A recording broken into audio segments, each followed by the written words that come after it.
Hello friends, welcome to my channel. In today's video, I am going to explain you chapter number 14, Chemical Effects of Electric Current, part 2 of Science Standard 8. In the first session, I have already explained you some of the fundamentals of the electric current.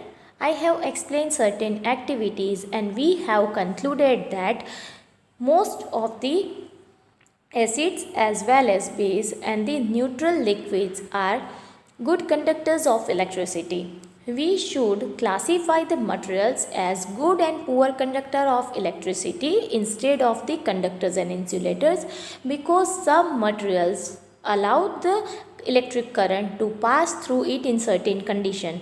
For example, air is a poor conductor of electricity normally, but whenever lightning occurs, it can pass through the atmosphere through the air. So we can say that if the magnitude of current is very high, then it can flow through the air. So we should classify as good and poor conductor of electricity. Now let's continue this chapter. Next one is chemical effects of electric current. Activity number 6 to understand it. Take out carbon rods carefully from 2 discarded cells. अब जो discarded cell है जो आपके used up हो चुके हैं, वो cell के अंदर ना कार्बन रोड होता है, वो कार्बन रोड्स आपको 2 निकालने हैं. Clean there metal caps with sand paper. Wrap copper wires around the metal caps of the carbon rods and join them to a battery. अब आपको क्या करना है कि जो आपने रोड्स निकाले ना उसको और उसकी जो मेटल कैप है ना उसको सैंड पेपर से आपको पूरा क्लीन कर देना है. फिर उसके अराउंड ना आपको कॉपर के वायर जो है वो रैप करने हैं और फिर ये मेटल कैप जो है ना कार्बन रोड की उनको बैटरी के साथ कनेक्ट करना है. We know very well battery के अंदर 2 टर्मिनल्स होते हैं, one is positive, another one is negative. Here you can see these are the carbon rods and they are connected with this battery, right? One is connected with the positive terminal, another one is connected with the negative terminal. We call these 2 rods as electrodes. अब ये जो 2 carbon roads है ना उनको हम electrodes बोलते हैं. Pour a cup full of water in a glass or plastic bowl. Add a teaspoon of the salt or a few drops of lemon juice to water to make it more conducting. Now immerse the electrodes in this solution. अब आपको क्या करना है कि एक ना आपको bowl लेना है. It should be either of the glass or of the plastic. वो आप मेटालिक यूज़ नहीं करोगे बिकॉज अगर मेटालिक यूज़ किया that is good conductor of electricity, why glass and plastic bowl are the poor conductor of electricity.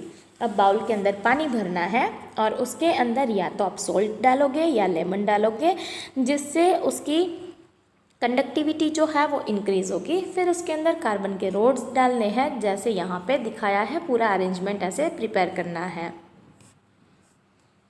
Make sure that the metal caps of the carbon rods are outside the water. Wait for 3 to 4 minutes. अब आपको battery connect करनी है but ये ध्यान रखना है कि metal के जो कैप्स है ना वो पानी के बाहर होना चाहिए. मीन्स दोनों कार्बन के रोड्स जो है वो कम्प्लीटली अंदर इमर्ज नहीं होने चाहिए, थोड़े से बाहर रहने चाहिए. Now observe the electrodes carefully. अब आपको इलेक्ट्रोड्स को अच्छे से ऑब्जर्व करना है.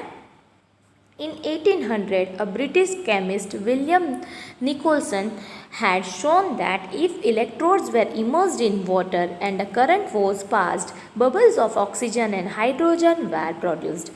अब अगर आप इलेक्ट्रोड्स को देखोगे ना तो उसके आसपास ना गैसेस के बबल्स जो है वो रिलीज़ होते हैं. ये किसने सबसे पहले ऑब्जर्व किया था? It was observe by William Nicholson, कि जो एक ब्रिटिश केमिस्ट थे. उन्होंने ये ऑब्जर्व किया कि अगर इलेक्ट्रोड्स को आप पानी के अंदर डुबाते हो, इमर्स करते हो और उसके अंदर से अगर करंट फ्लो होता है तो ऑक्सीजन और हाइड्रोजन के बबल्स जो है वो प्रोड्यूस होते हैं. Oxygen bubbles formed on the electrode connected to the positive terminal of the battery and hydrogen bubbles formed on the other electrode. अब ऑक्सीजन के बबल्स कहाँ पे प्रोड्यूस होते हैं, वो पॉजिटिव टर्मिनल के पास प्रोड्यूस होते हैं, जबकि हाइड्रोजन के जो बबल्स है ना वो कहाँ पे प्रोड्यूस होते हैं, तो अदर टर्मिनल यानी कि another electrode is connected to the negative terminal. So negative terminal वाला जो इलेक्ट्रोड है उसके पास कनेक्ट होते हैं। ये हाइड्रोजन और ऑक्सीजन आए कहाँ से, that might be a question in your mind कि ये दोनों कहाँ से आए। तो आपको ये पता है कि वाटर जो है उसका इक्वेशन क्या है, that is H2O, right. It is made up of hydrogen and oxygen. जब इलेक्ट्रिसिटी उसमें से पास होगी ना तो हाइड्रोजन और ऑक्सीजन ये दोनों जो गैसेस के फॉर्म में रिलीज होते हैं। हाइड्रोजन जो है वो पॉजिटिव होता है, H+ होता है एंड O- होता है। अब पॉजिटिव जो है वो नेगेटिव बैटरी के टर्मिनल के टूवर्ड्स जो है वो अट्रैक्ट होता है, जबकि ऑक्सीजन जो है वो नेगेटिव है। सो वो बैटरी के पॉजिटिव टर्मिनल वाला जो रोड है, इलेक्ट्रोड है, उसके टूवर्ड्स अट्रैक्ट होता है। The passage of an electric current through a conducting solution causes chemical reaction। अब जब भी किसी लिक्विड के अंदर से ना करंट फ्लो होता है तो उसमें केमिकल रिएक्शन होता है। As I explain you, water is in liquid form, but अगर उसके अंदर से करंट फ्लो होगा तो उसमें से हाइड्रोजन एंड ऑक्सीजन रिलीज होना शुरू हो जाते हैं, और ये हाइड्रोजन और ऑक्सीजन जो है वो गैस के फॉर्म में है, that is a chemical reaction. Deposits of metal में बी सीन ऑन इलेक्ट्रोड्स। अगर आपने दो प्रॉपर मेटल यूज़ किए हैं या ऐसा कोई अप्रोप्रिएट लिक्विड यूज़ किए हैं तो एक इलेक्ट्रोड के ऊपर दूसरे इलेक्ट्रोड की मेटल जो है वो डिपॉजिट होती है, वो आपने देखा होगा। Change of colour of solution में अगर अब कितने इफ़ेक्ट्स होते हैं। फर्स्ट इफ़ेक्ट ये है कि मेटल जो है वो डिपॉजिट होगी, दूसरी मेटल जो है उसका लेयर आएगा। सेकेंड, सॉल्यूशन का कलर भी चेंज हो सकता है। The reaction would depend on what solution and electrodes are used. These are some of the chemical effects of the electric current. अब सॉल्यूशन का कलर चेंज होगा या तो मेटल डिपॉजिट होगी, वो किसके ऊपर डिपेंडेंट है, तो आपने कौन से इलेक्ट्रोड्स यूज़ किए हैं और आपने कौन सा सॉल्यूशन यूज़ किया है उसके ऊपर डिपेंडेंट होता है। Now activity number 7, Bujo cut a potato in 2 halves and inserted the copper wires of a tester into it. अब बुजो ने एक दिन क्या किया कि पोटैटो है ना उसको 2 पार्ट के अंदर डिवाइड कर दिए। अब उसमें से एक हाफ जो है वो पोर्शन लिया, उसमें 2 कॉपर के वायर जो है ना वो इंसर्ट किए। Just then his mother called him and he forgot to take out the wires of the tester inserted into the potato. अब ये एक्सपेरिमेंट कर रहा था, उतने में उनकी मम्मा ने उसको बुला लिया, तो ये भूल गया उसमें से वायर्स निकालना। सो क्या हुआ है, पोटैटो के अंदर अभी भी वायर्स इंसर्टेड है। When he came back after half an hour he noticed that there was a greenish blue spot on the potato around one wire, whereas there was no such spot around the other wire.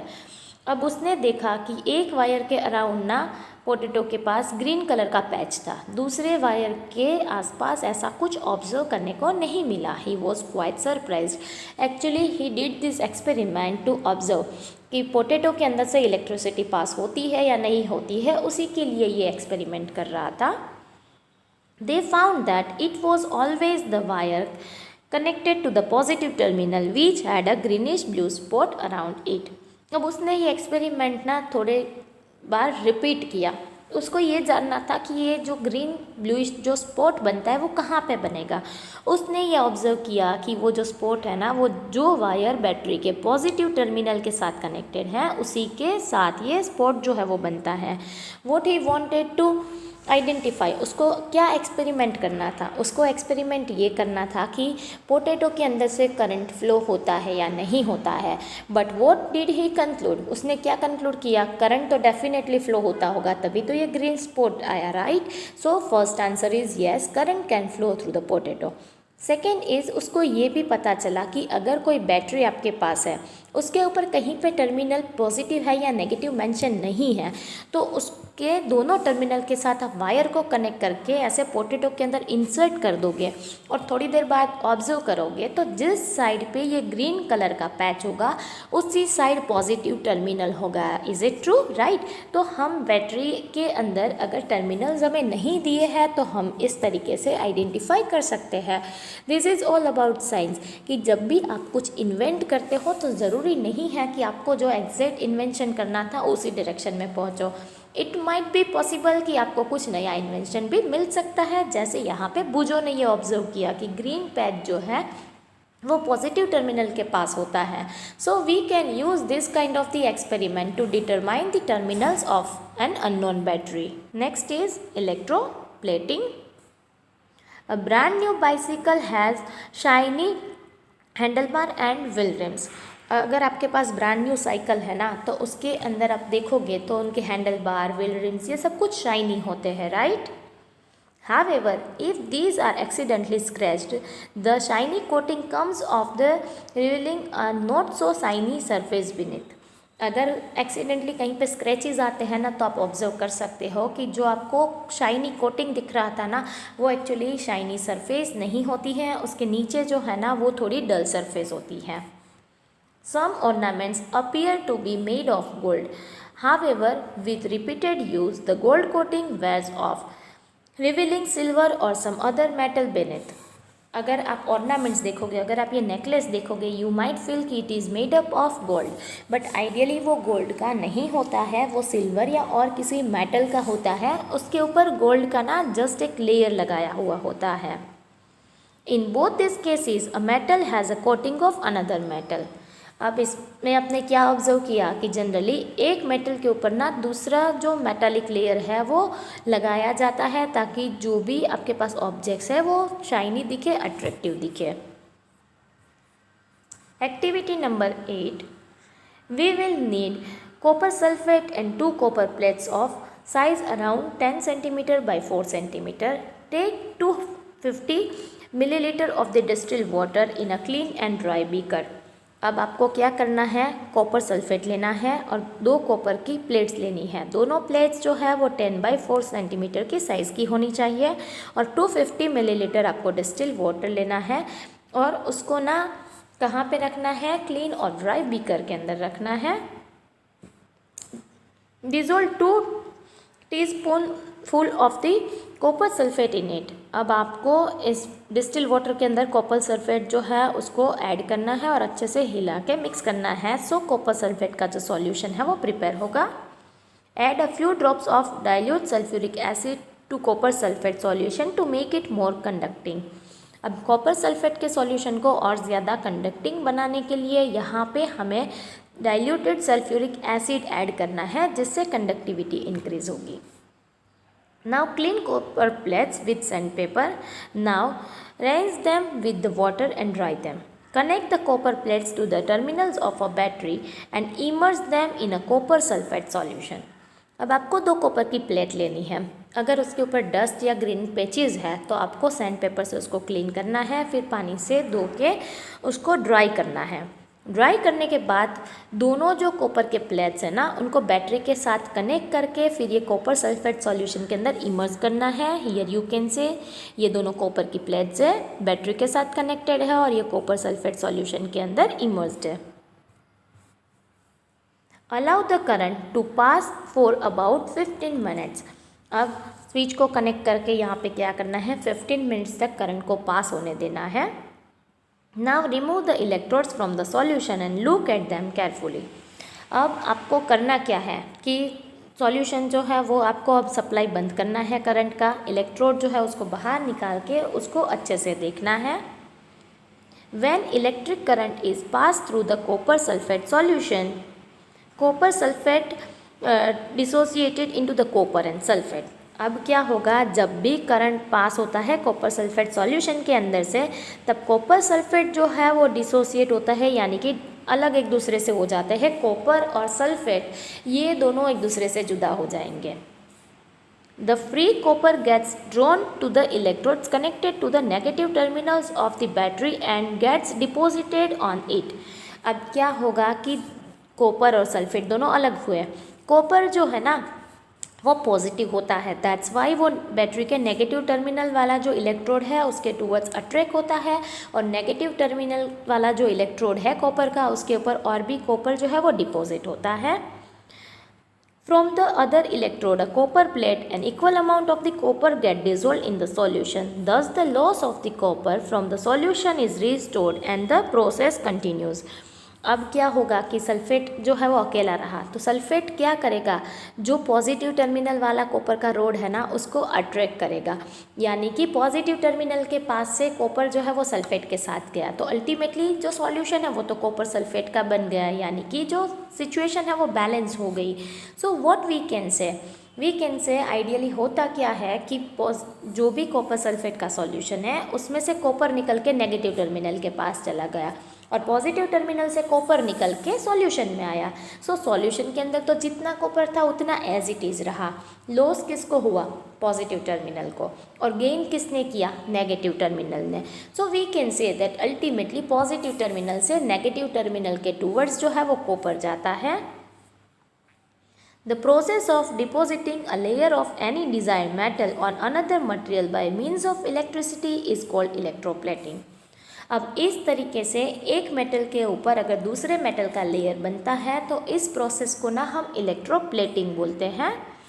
Here you can see ये road जो है ना, यहाँ पे दोनों initially कैसे थे, दोनों मेटालिक रोड है राइट, एक जो है वो पॉजिटिव टर्मिनल के साथ, एक नेगेटिव के साथ। ये टर्मिनल के पास ये जो है वो लूज कर रहा है, ये जो है वो गेन करेगा। It is widely used in industry for coating metal objects with a thin layer of a different metal. अब इसको हम कहाँ पे यूज़ करते हैं, इंडस्ट्रीज़ के अंदर यूज़ करते हैं कि डिफरेंट मेटल्स जो हैं उनके लेयर्स को एक दूसरे के ऊपर डिपॉजिट करने के लिए। Chromium plating is done on many objects such as car parts, bath taps, kitchen gas burners, bicycle handle bars, wheel rims and many others. अब क्रोमियम जो है उसका प्लेटिंग हम करते हैं बहुत सारे पार्ट्स के ऊपर, जैसे कार के पार्ट्स के ऊपर जो शाइनिंग पोर्शन है वो क्रोमियम की वजह से है। सिमिलर वे हमारे बाथ के अंदर जो टैप्स है, नल है, किचन गैस के बर्नर है, इन सब के अंदर क्रोमियम का प्लेटिंग होता है जो दिखने में काफ़ी अट्रैक्टिव होता है। Chromium has a shiny appearance. हम क्यों क्रोमियम को यूज़ करते हैं, पहला ये उसका कैरेक्टरिस्टिक है कि वो शाइनी है। Second, it does not corrode. हम सबको पता है कॉपर है, एल्यूमिनियम है, आयरन है, ये सब कोरोड होते हैं, वो एटमॉस्फेरिक मॉइस्चर के साथ केमिकल रिएक्शन करते हैं। It resist scratches. Even chromium जो है ना वो स्क्रैचेस को भी रेजिस्ट करता है, स्क्रैच जो है वो उतनी जल्दी वहाँ पे नहीं दिखते, that's why we use them. Chromium is expensive and it may not be economical to make the whole object out of chromium. So the object is made from a cheaper metal and only a coating of chromium over it is deposited. अब chromium जो है ना वो काफ़ी expensive है, वो इतना expensive है कि उससे हम पूरा ऑब्जेक्ट तो नहीं बना सकते, पूरा ऑब्जेक्ट बनाएंगे तो वो काफ़ी महंगा पड़ेगा, वो हमारे लिए इकोनॉमिकल नहीं है। तो हम क्या करते हैं, किसी भी एक मेटल का वो ऑब्जेक्ट बनाते हैं, फिर उसके ऊपर ना इलेक्ट्रोप्लेटिंग की हेल्प से क्रोमियम का एक लेयर बना देते हैं। Jewellery makers electroplate silver and gold on less expensive metal. अब जो ज्वेलरी बनाते हैं, जो ज्वेलर्स होते हैं, वो क्या करते हैं, तो जनरली वो जो भी चीप मेटल है उनके ऑर्नामेंट्स बनाते हैं, फिर उनके ऊपर सिल्वर या तो गोल्ड का कोटिंग किया जाता है। These ornaments have the appearance of the silver or gold but are much less expensive. अब अगर ये ऑर्नामेंट्स को पहनोगे तो ये लगता ऐसा ही है कि गोल्ड के हैं, बट ये प्योर गोल्ड के नहीं होते हैं या प्योर सिल्वर के भी नहीं होते हैं। सो ये काफ़ी चीप रेट में मिलते हैं, सो सबके लिए अफोर्डेबल होता है। Tin cans used for storing food are made by electroplating tin onto iron.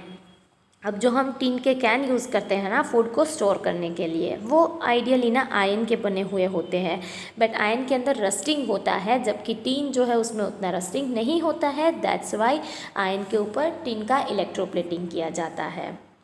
Tin is less reactive than iron, thus food does not come into contact with iron and is protected from getting spoil. अब tin जो है वो iron के compare में less reactive है, इसीलिए food जो है वो आयरन के कांटेक्ट में नहीं आएगा और वो स्पॉइल नहीं होगा। लॉन्ग टर्म के लिए हम उसको अच्छे से स्टोर करके रख सकते हैं। Iron is used in bridges and automobiles to provide strength. अब आयरन जो है ना उसकी स्ट्रेंथ काफ़ी अच्छी होती है, दैट्स वाई ब्रिजेस, ऑटोमोबाइल्स, इन सब में हम उनको यूज़ करते हैं। However iron trends to corrode and rust.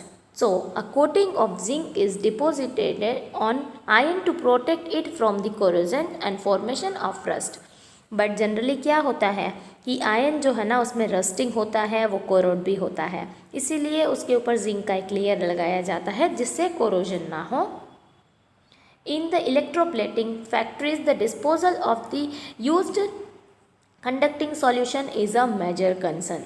अब इलेक्ट्रोप्लेटिंग की जो फैक्ट्रीज़ है ना, उनके अंदर कंडक्टिंग जो सॉल्यूशन बचता है ना, उसको ऐसे ही डिस्पोज किया जाता है जो एनवायरनमेंट को काफ़ी पॉल्यूट करता है।